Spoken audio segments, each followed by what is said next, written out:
இன்றைக்கு ஆளுநரை சந்தித்து தமிழகத்தில் நடக்கின்ற பிரச்சனைகளும் மத்திய அரசுக்கு கொண்டு செல்ல வேண்டிய பிரச்சனைகளை பற்றியும் இப்போ ஆலோசிச்சுட்டு வந்தோம். கவர்னரிடம் 2 மனுக்கள் தரப்பட்டிருக்கிறது. ஒன்றில் கேப்டன் குரு பூஜைக்காக சற்றேறக்குரிய 20 நாட்களுக்கு முன்பே நம்ம அனுமதி கேட்டு ஒரு நாளைக்கு முன்பாக மறுக்கப்பட்டு அந்த பேரணியை மறுத்தாங்க. இருந்தாலும் நாங்கள் சட்டத்திற்கு உட்பட்டு ஜனநாயக ரீதியாக அந்த பேரணியை அமைதியாக நடத்தி முடித்தோம். அது மட்டும் இல்லாமல் தமிழ்நாடு முழுக்க பொங்கலுக்கு 1000 ரூபாய் வழங்க வேண்டும், மழை வெள்ளத்தால் பாதிக்கப்பட்ட மக்களுக்கு நிவாரணம் வழங்க வேண்டும். அதே மாதிரி அண்ணா யூனிவர்சிட்டியில் நடந்த பாலியல் வன்கொடுமைக்கு கண்டனத்தை தெரிவிக்கவும், டாஸ்மாக் மற்றும் போதைப் பொருட்களை தடுக்க வேண்டி இந்த மாதிரி பல்வேறு பிரச்சனைகளுக்காக தமிழ்நாடு முழுக்க தேசிய முற்போக்கு திராவிட கழகத்தின் சார்பாக நம்ம ஆர்ப்பாட்டத்தை கொண்டு வந்தோம். அதுக்கும் முற்றிலுமாக தமிழக அரசு அனுமதி மறுத்தாங்க. அதை நாம் அமைதியான முறையில் அந்த ஆர்ப்பாட்டத்தை நடத்தி நம்ம சட்டத்துக்கு உட்பட்டு செயல்பட்டோம். இருந்தாலும் சுதீஷ் உட்பட 120க்கு மேற்பட்ட பேர் மேலே வழக்கு பதிவு செஞ்சுருக்காங்க. ஆனால் திமுக மட்டும் இன்னைக்கு ஆளுநரை எதிர்த்து ஒரு ஆர்ப்பாட்டத்தை நடத்துகிறோன்னு சாயங்காலம் அறிவிச்சுட்டு மறுநாள் தமிழ்நாடு முழுக்க அவங்க மட்டும் ஆர்ப்பாட்டம் நடத்துவது எந்த வகையில் நியாயம்? அவங்களுக்கு யார் ஆர்ப்பாட்டம் நடத்துவதற்கு அனுமதி கொடுத்தாங்க? வழக்கு பதிஞ்சிருக்கோன்னு சொல்கிறீங்க, யார் அனுமதி கொடுத்தா? ஏன் எதிர்கட்சிகள் ஜனநாயக ரீதியாக போராட்டமோ ஒரு ஆர்ப்பாட்டமோ நடத்தணும்னா அரசு ஏன் அனுமதி தர மாட்டேங்குது? அப்போ திமுகவுக்கு ஒரு நியாயம், எதிர்கட்சிகளுக்கு ஒரு நியாயமா அப்படிங்கிறது தான் இங்கே நாங்கள் கேட்குற கேள்வி. அப்போ நீங்கள் தடை செய்கிறீங்கன்னா பொங்கலுக்கு 1000 ரூபாய் கொடுங்க, எங்களுடைய ஆர்ப்பாட்டத்தை நாங்கள் விலக்கிக்கிட்டு செல்கிறோம். இந்த பொங்கல் தொகுப்போட 1000 ரூபாயில் 2500 அதிமுக ஆட்சியில் கொடுத்தாங்க. அப்போது திமுக என்ன சொன்னாங்க? விற்கிற விலைவாசிக்கு 2500 பத்தாது, 5000 ரூபாய் கொடுக்கணும்னு சொன்னாங்க. இப்போ ஒரு 1000 ரூபாய் கூட கொடுக்கறதுக்கு இந்த கவர்மெண்ட்டால் முடியல. கொஞ்சம் கூட ஒரு வாய் கூசாம மூத்த அமைச்சர் துரைமுருகன் அவர்கள் சட்டமன்றத்தில் என்ன சொல்றாரு? அது தேர்தல் வரும்போது பார்த்துக்கலாம் அப்படிங்கிறாரு. இந்த ஆண்டு தேர்தல் வரவில்லை அப்படின்றதுக்காக மக்களுக்கு சேர வேண்டிய அந்த 1000 ரூபாய் தரவில்லையா என்பதை மக்கள் கேள்வியாக நான் கேட்குறேன். அப்போ இந்த அரசு நடப்பது மக்களுக்காக இல்லை, தேர்தலுக்காக. அப்போ அடுத்த வருஷம் தேர்தல் வருதுன்னா அப்போ மட்டும் நீங்கள் 1000 ரூபாய் கொடுத்து மக்களுடைய ஓட்டை வாங்கி ஜெயிச்சு மீண்டும் ஆட்சிக்கு வந்துடணும்னு நீங்கள் மனக்கோட்டை கட்டுறீங்களா? இது எந்த வகையில் நியாயம்? மக்கள் எல்லாம் தெளிவாக இருக்காங்க. நீங்கள் அனைத்து இந்திய அண்ணா திராவிட முன்னேற்ற கழகம் ஆட்சி செஞ்சப்போ ஒரு கருத்தை சொல்கிறீங்க, உங்கள் ஆட்சி வரும்போது ஒரு கருத்தை சொல்கிறீங்க. இது எந்த வகையில் நியாயம்? அன்னைக்கு சொன்னீங்க 5000 ரூபாய் கொடுக்கணும்னு, இப்போ 1000 ரூபாய் கூட வக்கு இல்லாமல் இருக்கு இந்த கவர்மெண்ட்டு. ஒரு 500 ரூபாய்க்கு கூட முடியலையா உங்களால்? அப்போ வீண் பேச்சு எதுக்கு பேசுகிறீங்க? அப்போ வீண் வாய் தான் இருக்குது. அப்போது இந்த முறையை தமிழக மக்கள், ஒட்டுமொத்த மக்களும் இன்னைக்கு ஆளும் திமுகவை கடுமையாக தங்களுடைய கண்டனங்களை இந்த பிரஸ் மீட் மூலமாக மக்கள் சார்பாக நான் என் கண்டனத்தை தெரிவிச்சுக்கிறேன். வாக்குறுதிகளை நீங்கள் இதுவரைக்கும் நிறைவேற்றலை. வரும்போது தேர்தலுக்கு முன்னாடி என்ன வாக்குறுதி கொடுத்துட்டு வரீங்க? ஒவ்வொரு வாட்டியும் இந்த வாட்டி ஜெயிச்சா இதை பண்ணுறோம் அதை பண்ணுறோன்னு. ஆனால் நீங்கள் கொடுத்த வாக்குறுதிகளில் எத்தனை வாக்குறுதி இங்கே நிறைவேறி இருக்கிறது என்பதற்கு நிச்சயமாக ஒரு வெள்ளை அறிக்கையை இந்த கவர்மெண்ட் கொடுக்கணும்னு சொல்லி கேட்டுக்கிறேன். அதே மாதிரி பாலியல் வன்கொடுமை அண்ணா யூனிவர்சிட்டியில் இன்னைக்கு பார்த்தா மிகப்பெரிய ஒரு கொடுமை நடந்திருக்குதுங்க. இப்போ கவர்னர்கிட்ட நாங்கள் பேசுகிறப்போ அவர் சொல்கிறார், எஃப்ஐஆர் கூட அதை ஃபைல் பண்ணுறதுக்கு 4 மணி நேரம் கழித்து தான் எஃப்ஐஆரே ஃபைல் பண்ணியிருக்காங்க. அது மட்டும் இல்லாமல் காவல்துறையை இதுக்கு பெரிய அளவில் இதை பற்றி தடுக்கிறதுக்கோ இதில் உண்மையை வெளிக்கொண்டு வருவோ மிகப்பெரிய அளவில் அவங்க ஆர்வத்தை காமிக்கலை. ஏன்னா இன்னைக்கு திமுக அமைச்சர்களும் முதலமைச்சரே சொல்கிறாரு, அந்த ஞானசேகரன் என்பவர் திமுக அனுதாபி தான் அப்படின்னு கொஞ்சம் கூட ஒரு அசிங்கம் இல்லாமல் ஒத்துக்கிறாங்க. அப்போது ஒரு திமுக அனுதாபியாக இருந்தால் அவருக்கு எப்படி இவங்க தண்டனையை வாங்கி தருவாங்க? இன்னைக்கு குண்டாஸில் போட்டிருக்கோன்னு சொல்கிறீங்க. நிச்சயமாக அந்த ஞானசேகரன் அவர்களுக்கு மிகப்பெரிய தண்டனையாக தூக்கு தண்டனையை கொடுக்கணும்னு சொல்லி நான் கேட்டுக்கிறேன் இந்த நேரத்தில். ஒரு ரயில்ல இருந்து சந்தியான்ற பொண்ணை சதீஷ்ன்றவர் தள்ளி விட்டார், லவ் பண்ணலன்னு, அது மட்டும் தூக்கு தண்டனைக்கு போயிருக்கு அந்த வழக்கு.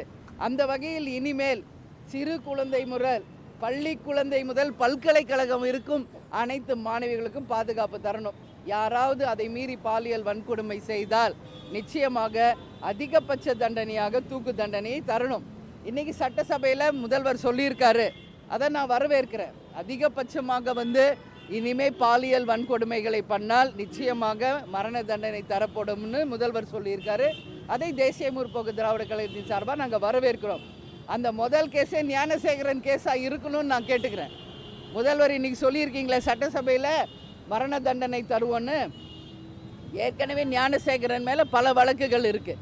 அப்போ முதல் தண்டனையாகவே ஞானசேகரனுக்கு அந்த மரண தண்டனையை இன்னைக்கு சட்டசபையில் அறிவித்த முதல்வர் நமது ஸ்டாலின் அவர்கள் செய்தால் உண்மையிலேயே இந்த அரசை நாம் பாராட்டலாம்.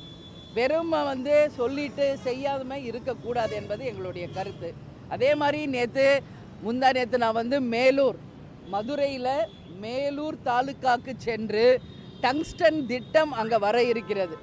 அதை எதிர்த்து இன்னைக்கு 48 கிராம மக்கள் இன்னைக்கு போராடிக்கிட்டு இருக்காங்க. மிகப்பெரிய அளவில் அமைதி பேரணி அவங்க நடத்தியிருக்காங்க. அந்த ஒட்டுமொத்த மக்களையும் நான் நேரடியாக சந்தித்து உறுதியாக 5000 ஏக்கருக்கு மேலே விளைநிலங்களை கையகப்படுத்தி 48 கிராமங்களை உள்ளடக்கிய அந்த மேலூர் தாலுக்காவில் டங்ஸ்டன் திட்டம் நிச்சயம் வராது. அதற்கு நாங்கள் உறுதியாக சென்று கவர்னர் அவர்களை சந்தித்து மத்திய அரசுக்கு அழுத்தம் கொடுத்து அந்த திட்டத்தை உடனடியாக ரத்து செய்ய வேண்டும் என்று நிச்சயம் நாங்கள் கோரிக்கை வைப்போம்னு சொல்லிட்டு வந்தேன். அதை கவர்னர்கிட்ட சொன்னேன். உறுதியாக மக்களுக்கு அகெயின்ஸ்டாக நடக்கிற எந்த விஷயத்தையும் நாங்கள் சென்ட்ரல் கவர்மெண்ட்டோட கவனத்துக்கு கொண்டு போவோம். ஏன்னா விளைநிலங்கள் பயிர் பண்ணுற அந்த மக்கள் நம்பி இருக்கிறது, அந்த மேலூர் மக்கள் அத்தனை பேரும் நம்பி இருக்கிறது விவசாயத்தை. அங்கே நீங்கள் டங்ஸ்டன் திட்டத்தை கொண்டு வரோன்னு சொன்னால் இது எந்த வகையில் நியாயம்? ஒட்டுமொத்த மக்கள் இன்னைக்கு கடும் எதிர்ப்பை தெரிவிச்சிருக்காங்க. நான் போயிட்டு வந்தவுடனே அமைச்சரும் எஸ்பியும் கலெக்டரும் போயிருக்காங்க. ஆனால் மக்கள் கடுமையான தங்கள் கண்டனத்தை அங்கே தெரிவிச்சிருக்காங்க. அதனால் நிச்சயமாக அந்த திட்டம் வராது என்று மத்திய அரசு உடனடியாக அறிவிக்க வேண்டும். அதை நாங்கள் கவர்னரிடம் வலியுறுத்தி சொல்லியிருக்கோம். அது மட்டும் இல்லாமல் தமிழக அரசு பாதுகாக்கப்பட்ட வேளாண் மண்டலமாக மேலூர் தாலுக்காவை அறிவிக்க வேண்டும் என்பதையும் வலியுறுத்தி இங்கே சொல்கிறேன். அதையும் அவரிடம் நாங்கள் வலியுறுத்தியிருக்கோம். இதை தமிழக அரசு தான் செய்ய வேண்டும். அவங்க சொல்கிறாங்க எப்படி அது வேளாண் மண்டலமாக அறிவிக்க முடியாது, நிறைய ஃபார்மாலிட்டிஸ் இருக்குதுன்னு அமைச்சர் சொல்லியிருக்காரு மூர்த்தி அவர்கள். நான் ஒன்று கேட்குறேன் மூர்த்தி அவர்களை, இன்றைக்கி தஞ்சாவூரில் அண்ணன் எடப்பாடியார் அதிமுக ஆட்சியில் இருந்தப்போ தஞ்சாவூரை பாதுகாக்கப்பட்ட வேளாண் மண்டலமாக அறிவிச்சாரா இல்லையா? ஏன் உங்களால் அறிவிக்க முடியாதா? மக்களுக்கு ஒரு விஷயம் நல்லதுன்னா நீங்கள் கூட இருந்து சப்போர்ட் பண்ண மாட்டீங்களா? உண்மையிலேயே இந்த அரசு விவசாயிகளுக்கும் ஏழை மக்களுக்கும் துணை நிற்கிறது என்றால் உடனடியாக இந்த பொங்கல் பரிசாக 1000 ரூபாய் தான் நீங்கள் கொடுக்கல, அதை அட்லீஸ்ட் பாதுகாக்கப்பட்ட வேளாண் மண்டலமாக மேலூர் தாலுக்காவை நாங்கள் அறிவிக்கிறோம் என்பதை இந்த தமிழக அரசு ஸ்டாலின் அவர்கள் உடனடியாக அறிவிக்க வேண்டும் என்று மதுரை மேலூர் மக்களை சார்பாக இங்கே நான் என்னுடைய கோரிக்கையை தமிழக அரசுக்கு வைக்கிறேன். ஆமாம், இடைத்தேர்தல் டேட் அறிவிச்சிருக்காங்க. இன்னும் யாரும் வேட்பாளர்கள் அறிவிக்கவில்லை. தேமுதிகவினுடைய நிலைப்பாடு என்ன என்பது இன்னும் ஒன்று இல்லை 2 நாளில் உங்களுக்கு தலைமை கழகமே அதிகாரப்பூர்வமாக நாங்கள் அறிவிப்போம். இல்லை, நாங்கள் எல்லா இடைத்தேர்தலையும் சந்தித்த ஒரே கட்சி தேமுதிக. அது உங்கள் எல்லாருக்குமே தெரியும். இதுவரைக்கும் தமிழ்நாட்டில் நடந்த அனைத்து இடைத்தேர்தல்களை சந்திச்சிருக்கோம். ஆனால் இப்போ நடக்கின்ற இந்த தேர்தல்கள் நிச்சயமாக ஜனநாயகத்திற்கு முற்றிலும் அகெயின்ஸ்டா. ஏன்னா ஏற்கனவே இதே ஈரோடு தொகுதியில் நாங்களும் போட்டியிட்டோம், உங்களுக்கு தெரியும். ஆனால் அங்கே என்ன நடந்தது என்பதை யாரும் மறந்திருக்க முடியாது. இதுவரைக்கும் தமிழக அரசியல் வரலாற்றிலே இல்லாத அளவு மக்களை ஆட்டு மந்தைகளைப் போல இன்னைக்கு மந்தைகளில் அடைச்சி வச்சு வெறும் ஓட்டுக்கு காசும் இலவசங்களையும் கொடுத்து ஒட்டுமொத்த மக்களையும் மிரட்டி அந்த ஓட்டுக்களை வாங்கி இன்னைக்கு அந்த விளம்பர ஆட்சி தங்களுடைய வெற்றியாக அதை பறைசாற்றுறாங்க. நிச்சயமாக இது வன்மையாக கண்டிக்கக்கூடிய ஒரு விஷயம். மீண்டும் நான் சொல்கிறேன், எந்த இடைத்தேர்தல் இவங்க ஆட்சியில் வந்தால் இந்த மாதிரி அராஜக இடைத்தேர்தலாக தான் இருக்கும். எனவே நாங்கள் அனைத்து தேர்தலையும் சந்தித்தவர்கள். இந்த இடைத்தேர்தலில் எங்கள் நிலைப்பாடு என்ன என்பதை உங்களுக்கு தெரிவிக்கிறோம். இது 2-3 நாளாக என்கிட்ட எல்லா ப்ரெஸ்ஸும் கேட்டுட்டாங்க. நான் வந்து தெளிவாக இதுக்கு பதில் சொல்லியிருக்கேங்க. சீமான் அவர்கள் சொன்ன கேள்விக்கு பதிலை நீங்கள் அவரிடம் தான் கேட்கணும். சீமான் ஒரு கருத்து பதிய வச்சா அதுக்கு நான் எப்படி பதில் சொல்ல முடியும்? இதற்கு முழு முக்கிய பொறுப்பேற்க வேண்டியவது சீமான் அவர்கள் தான். ஏன் அந்த மாதிரி பேசினாரு? ஏன்னா பெரியார் யார் என்பது உலகுக்கு தெரியும், தமிழக மக்களுக்கு தெரியும். அவர் வாழ்ந்து அவருடைய தன்னுடைய சரித்திரத்தை இங்கே நிரூபித்து அவர்கள்லாம் இறந்து போனவங்களை பற்றி ஏன் இப்போ பேசி அதை ஒரு அரசியலாக்குறாங்கன்னு தெரியல. அவர் இருந்த காலம் அதை ஒரு சரித்திரமாக பண்ணிட்டு தான் போயிருக்காரு. இல்லைன்னு சொல்ல முடியுமா யாராவது? நல்ல விஷயம் தானே, நாட்டு உரிமை ஆக்குறது நல்ல விஷயமே. பெரியாருடைய நூல்களை அதில் மாற்று கருத்து கிடையாதுங்க. ஆனால் நமக்கு வாய் இருக்குதுன்றதுனால நம்ம எதேதோ பேசக்கூடாது, கொச்சையாக பேசக்கூடாதுங்க. வாழ்ந்து மறைந்த தலைவர்கள் அது யாரனா இருக்கட்டும், அவங்க மறைந்த பிறகு அவர்களை பற்றி தவறாக பேசும் கருத்து நிச்சயமாக தேசிய முற்போக்கு திராவிட கழகம் நாங்கள் ஏற்றுக்கொள்ள மாட்டோம். எனவே அவருக்கு சொன்ன அந்த கேள்விக்கு பதில் அவரிடமே நீங்கள் கேட்கணும்னு சொல்லி நான் கேட்டுக்கிறேன். இல்லைங்க, நாங்கள் சொல்கிறேங்க, என்ன செயற்குழு பொதுக்குழு முடிச்சு தான் அதை நாங்கள் அறிவிப்போம்.